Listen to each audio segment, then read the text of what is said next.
historiskt perspektiv med dinosaurier och istider fram till den dagen du föddes, av just dina föräldrar med din genetiska uppsättning, den sannolikheten tror man är 1 på 400 miljarder.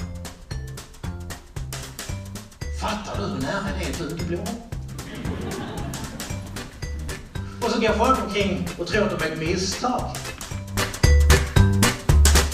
Och jag säger alltid, du kan inte ge det du inte har. För har du ingen karaff kan du inte ge bort en karaff. Har du ingen penna kan du inte ge bort en penna.